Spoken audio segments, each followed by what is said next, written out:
తల్లి కొన్ని విషయాలు చెప్పడానికి మొహమాట పడుతుంది ప్రేమ కారణంగా. తండ్రి అంటే బాధ్యత, తల్లి అంటే ప్రేమ, మాత అంటే లవ్, తండ్రి అంటే రెస్పాన్సిబిలిటీ. అందుకే తండ్రి కొంచెం ఇంట్లో గంభీరంగా ఉంటాడమ్మా. తండ్రి చాలా సున్నితంగా మీదెక్కించుకోవాలంటే కష్టం. తండ్రి బాధ్యత అంటే మీదెక్కించుకోకూడదు, దూరంగానే నిలబడి మాట్లాడాలి. ముఖ్యంగా 10 ఏళ్ళు దాటాయంటే తండ్రికి పిల్లలు అలా 2 అడుగుల దూరంలో ఉండి మాట్లాడాలి. మా నాన్నగారితో మాట్లాడాలంటే మేము 2 రోజులు రిహార్సల్ వేసేవాళ్ళం. అందులో నన్ను పంపించేవారు, ఎందుకంటే నేను 9వ వాడిని ఇంట్లో, చిన్న సంతానం. నన్నైతే కొట్టడు, అదో గ్యారంటీ. మిగిలిన వాళ్ళైతే వాయింపే, మహా అయితే తిడతాడు, కొట్టడంతే.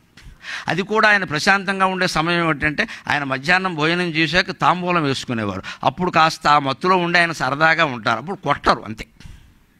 అప్పుడు వెళ్ళి సినిమాకి వెళ్ళాలనుంది అని ఈ వాక్యం పూర్తి చేయడానికి అరగంట పట్టేది.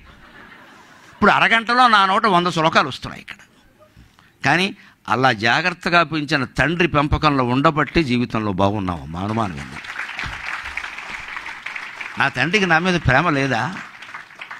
నా తండ్రికి నా మీద ప్రేమ లేదా? కానీ మా అమ్మ ఉన్నట్టే మా నాన్న ఉండాలంటే ఎలాగ? మగ వేరు ఆడ వేరండి, సమానం అంటారేటండి? అర్థం లేనమాట. ఒకరికెవరు సమానం కాదమ్మా. మొగాళ్ళు మొగాళ్ళే, ఆడాళ్ళు ఆడాళ్లే. ఆడాళ్ళు ఆడాళ్ళలాగే ఉండాలి, మొగాళ్ళు మొగాళ్ళలాగే ఉండాలి. ఎవరినొకరు అనుకరిస్తున్నామంటే మనం భ్రష్టులం అయిపోయాం అన్నమాట. వేషం సహా దేంట్లోనూ ఆడవాళ్ళు మగవాళ్ళని అనుకరించద్దు దయచేసి. మీ వేషంలో మీరు ఉండండి, మీ భాషలో మీరు ఉండండి, మీ సంస్కారంతో మీరు ఉండండి. కనీసం ఈ దేశంలో సగం మంది అయినా బాగుంటారనే నమ్మకం ఇవ్వండి అమ్మా మాకు. ఆ సగం మంది అయినా బాగుంటారనే నమ్మకం ఇవ్వండి. ప్రతి చోట మగాళ్ళు దొరికినట్టే ఆడాళ్ళు దొరుకుతుంటే ప్రపంచం ఏమైపోతుందో అర్థం కావట్లా. హక్కుల గురించి మాట్లాడితే ఎవరేం చేయలేరమ్మా. నేను తాకూడదా, నేను తిరగకూడదా, కనీసం సగం మంది బాగున్నారనే నమ్మకం ఉండేది ఇదివరకు.